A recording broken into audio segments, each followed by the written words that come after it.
These bank runs happen faster than anyone can contemplate. So the vulnerabilities in the in-between, who are they? These are banks that have between roughly 200 billion and 900 billion of assets. I think with banks, you have to sort of take a three-tiered approach. There are small community banks that are actually very sound. I do some of my banking with a bank that was founded in 1877. I figure, all right, you made it through the panic of 1907, the panic of 1898, the Great Depression, the Tequila crisis, long-term capital, Russia. You made it through all that, so you must be doing something right. Yeah, look at the balance sheet, do your homework, but some of those banks are just fine. Then there are the banks that are absolutely positively too big to fail. I mean, the technical term is globally systemic, important GSI institutions, and we know who they are. It's JP Morgan Chase, Citi, Morgan Stanley, Goldman Sachs, Wells Fargo, Truist, he's a dopey name, but Truist, and a couple others on the list, and they're absolutely too big to fail, which doesn't mean the stock price can't go down. See, that's the thing. If you're a depositor, yeah, you care about bank failures, you care about FDIC insurance and so forth. If you're a creditor, note holder, you care about all this stuff. But if you're a stockholder, you can lose a lot of money in a bank that does not fail just because the equity takes a beating. But the real vulnerability is in between, not the little guys who have been around and who pass. By the way, a ratio that very few people look at that has become very important in determining the soundness of a bank. Look at the ratio of insured deposits to total deposits, because deposits over $250,000 are not insured. Now, there's a whole bunch of technical. You can have two accounts, and you and your wife can have separate accounts, and you can go to a separate bank. There are ways to get that insured balance up into the millions if you read the fine print on the FDIC website. But it's a lot of work, and do read the fine print. But as a heuristic, as a rule of thumb, $250,000 per account in the same bank is the ceiling on deposit insurance. Well, Silicon Valley Bank, which failed in March 2023, their insured deposits were 3%. They were 97% uninsured deposits, including all the Silicon Valley startups, but some big companies as well. Cisco had an account there. One of the big Bitcoin custodians had an account there. They kept their cash there. Some of these accounts were in the billions of dollars. They were not insured. And so if there's a run on a bank, and before the regulators even get out of bed, depositors are taking their money out. We all remember, grainy black and white pictures from the 1930s of guys in overcoats and fedoras lined up around the bank trying to get their money before the doors closed, and usually they didn't. But the 21st century equivalent of that is someone with a cell phone doing an online withdrawal, sending it to another account, and texting their friends, hey, get your money out now, happening at the speed of light and with exponential impact, a little faster than word of mouth. It's like word of text. Well, to your point, ticker changes all the time, but I just took a glance at it. It's actually 2470. You're right. It got to the 2400 level and sustained that. You're absolutely right. There's 2470, which is, I think, a tick from the all-time high. It might actually be the all-time high if it's a closing price. I think it was in intraday. It might have been 2471. That's basically all-time high. And my view is that tells you almost nothing about gold, and it tells you a lot about the dollar. When I see a higher dollar price for gold, I don't say, oh, gee, gold's going up. What I say is, hey, the dollar's crashing. Now, you don't see that in cross rates. You don't see it against the euro, the Swiss franc, Japanese yen, Chinese yuan, the Bloomberg dollar index, DXY, which the Wall Street Journal uses. You look at every single one of those, and the dollar is very strong. The yen, I debate internally. It was, the yen will never get to 150. It hit 160. Remind people, when I started the banking business, the yen was 400. I've seen this movie before. The double-digit yen is not in stone, so to speak. So yen 160 didn't surprise me. But I said, well, Jim, isn't the dollar strong? The indices are up, the other currencies are down, the cross rates favor the dollar, et cetera, et cetera. The answer is yes, if that's your measuring stick.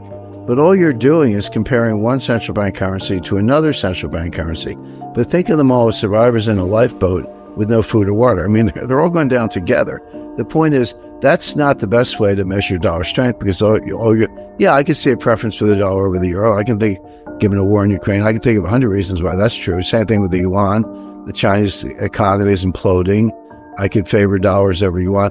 But those are all cross rates, currency to currency. They don't tell you very much, to the extent that there are common factors in all central bank currencies. If you want to know what the dollar's doing, look at gold. Gold, I'll say silver, but silver is kind of a tag along, so let's talk about gold. Gold and silver are the only forms of money that are not also forms of debt. Take a $20 bill out of your wallet and read it. It's actually a contract between the government and the people. So read the contract. It says at the top, Federal Reserve note. Note is debt. And go to the Fed website, look at the balance sheet. Where's M1 or M0 or any currency? It's on the liability side, which is a form of debt. And that's not like an earth-shaking revelation. But most people think of it as an asset. Well, it might be your asset, but it's their debt. It's government debt.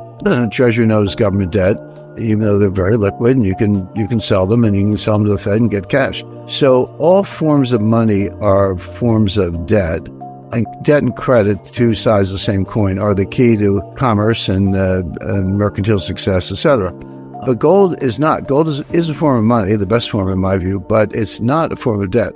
So it has that kind of purity, no pun intended, as a yardstick, as a measuring rod, because you're not measuring with the same thing. You're using something different to measure the object. And so again, gold at an all-time high, I say fine. Dollars at an all-time low. That's kind of a wake-up call for people who keep talking about strong dollar, because, there's that old 1969 live performance at the Montreux Jazz Festival. The song was called Compared to What?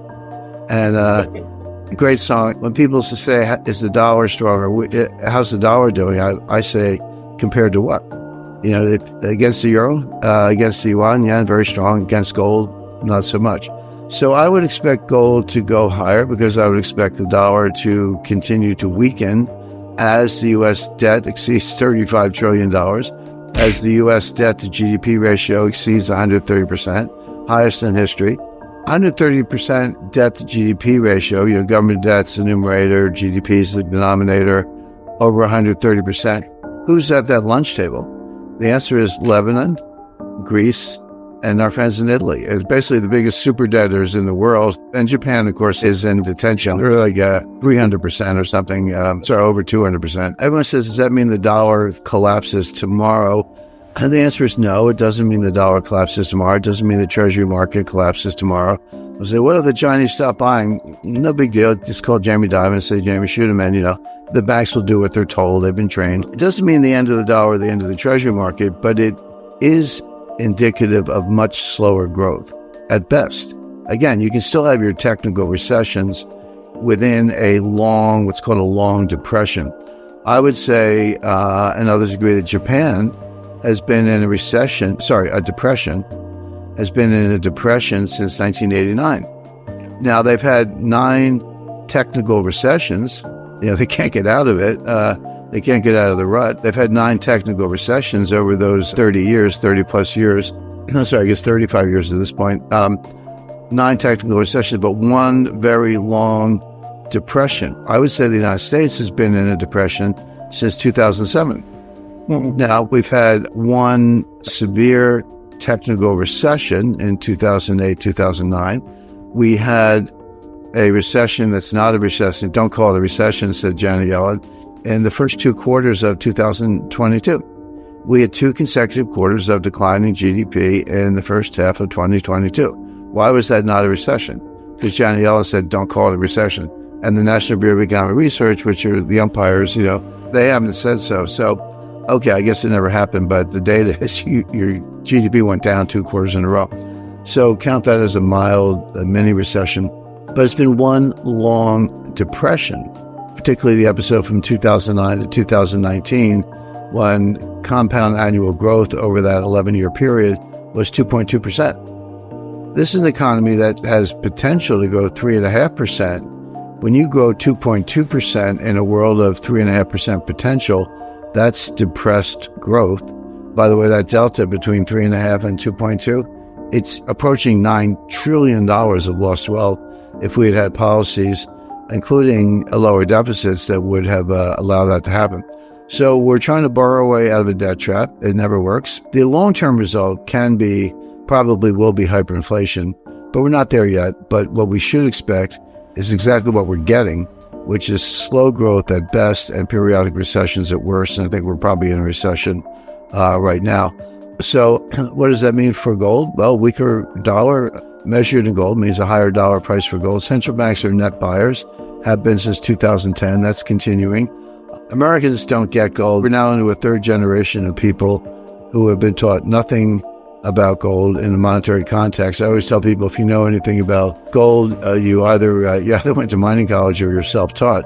But we stopped teaching it, so it's not surprising that even, quote unquote, well-educated Americans don't understand gold. It's routinely ridiculed on, financial TV and elsewhere. But meanwhile, it goes its own way, and I think it's higher. And, 2,500 is just Mick Jagger said, just a shot away. So, but I would expect it to be on its way to 3,000 sooner than later. The other thing, quick piece of, I always try to keep the math at the sixth grade level. There's rarely any need to go higher in terms of calculus or whatever, but people focus on the dollar increases in the price of gold. It went up $100 an ounce, or over time it went up $500 an ounce, etc. And that's fine, and that's real money, and that's your gain. But as the dollar price gets higher, each dollar increase represents a smaller percentage gain. So, for example, if gold goes from $2,000 to $3,000 an ounce, that's a 50% increase. But if it goes from $9,000 to $10,000 an ounce, that's an 11% increase. It's still $1,000. You made $1,000 an ounce on your gold stash or your gold position or whatever. It's real money, but it gets easier because the percentage gain is smaller as the denominator of the fraction increases.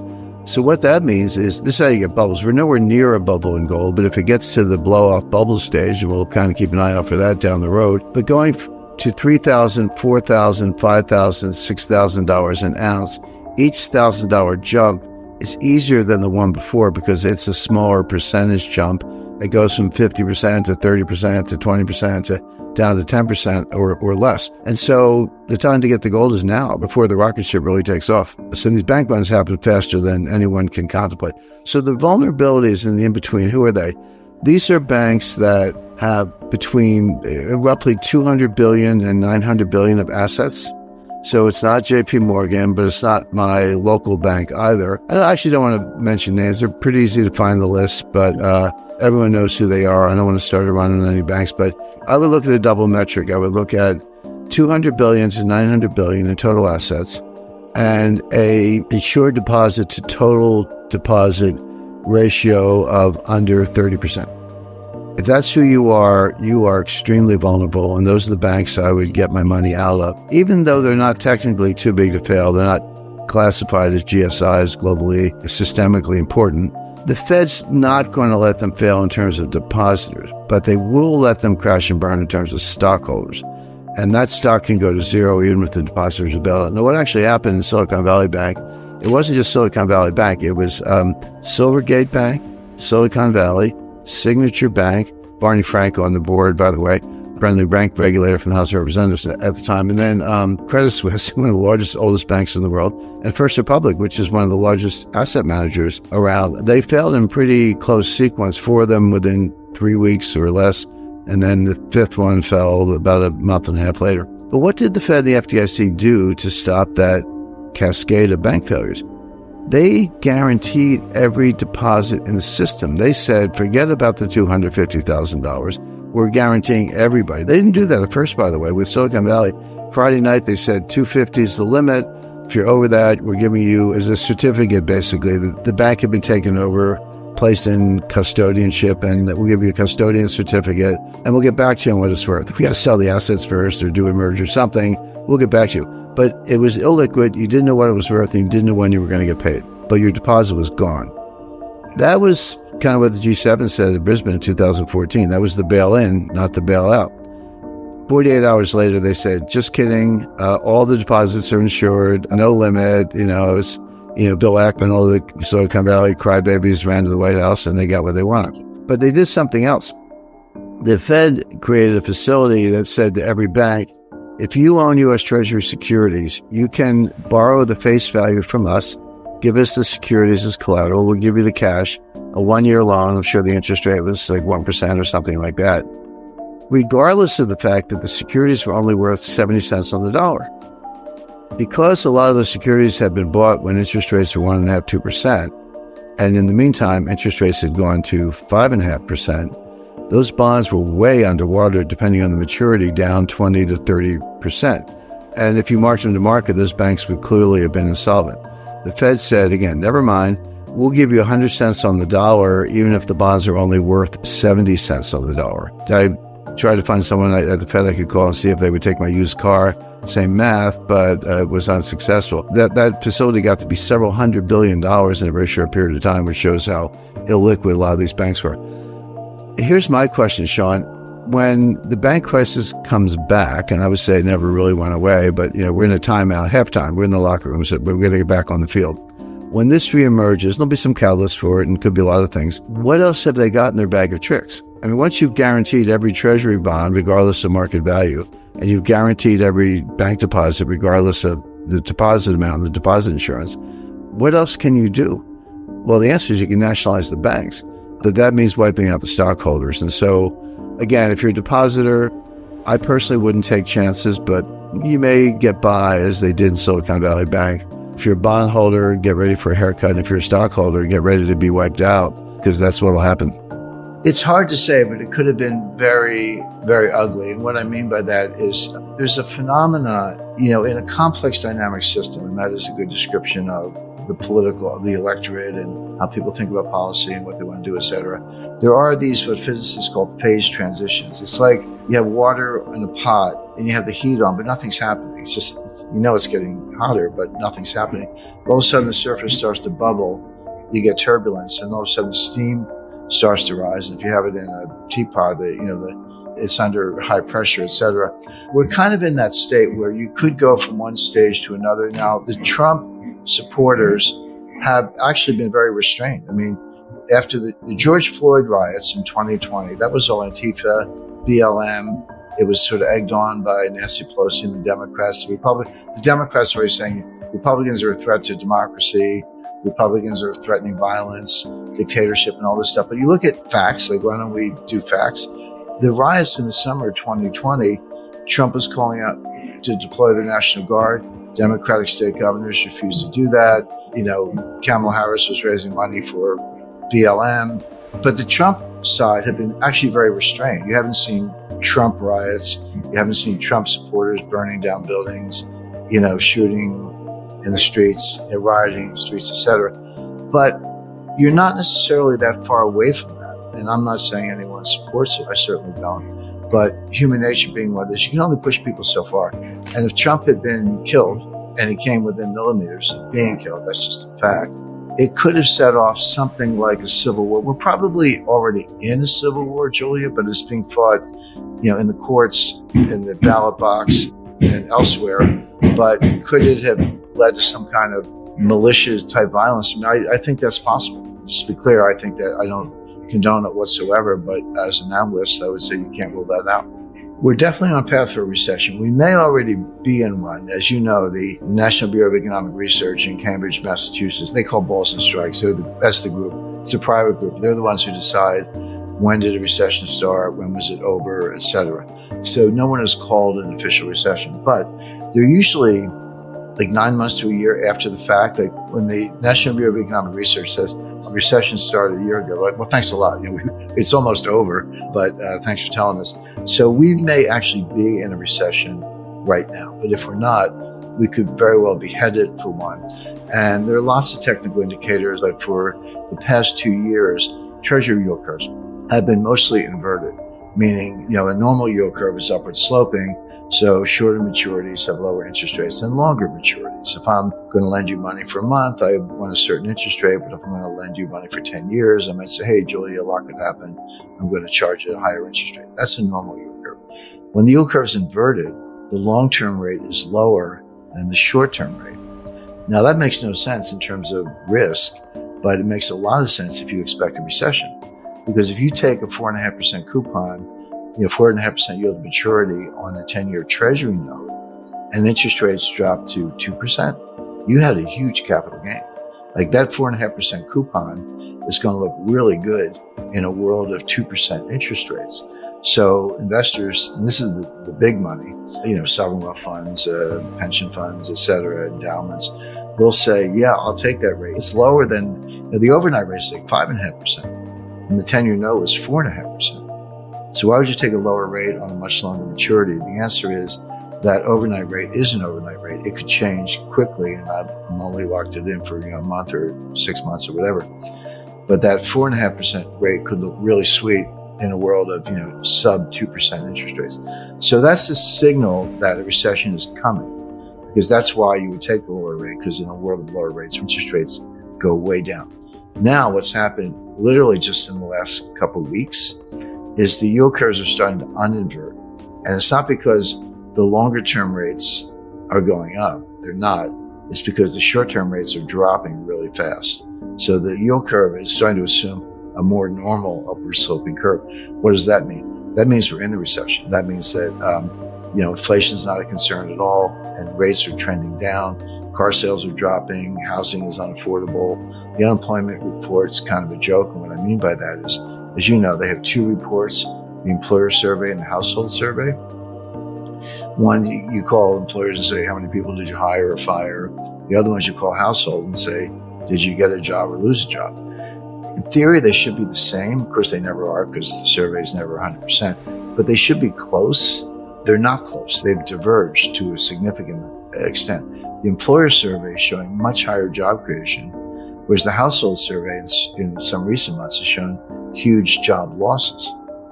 So one of them's wrong. Which one? Well, history shows that the household survey is usually more accurate, particularly at turning points in the economy. So what we should expect to see, those employment report numbers, are job creation is going to drop very sharply. It's going to go into job losses sooner than later. So the combination of yield curves uninverting and others saying, hey, you've had your warning, too bad, now it's here. The employment report, at least some of them showing job losses, and the other one showing job gains likely to turn around quickly, and some of the other metrics I mentioned, we could very well be in a recession. I think focus on politics and the Fed and all that. Yeah, and I do too, and you do have to pay attention to it. But the economy is bigger than all of that. I mean, the idea that Jay Powell can snap his fingers and cut interest rates and it's all good is just not true. The idea that the presidential candidate can single-handedly turn the economy around is not true. Over time, a couple of years of policy and tax cuts and less regulation, and tariffs, and you can over time, but not in a matter of weeks or months. And so my expectation is we're in a recession, probably in a recession now. If not, we will be soon.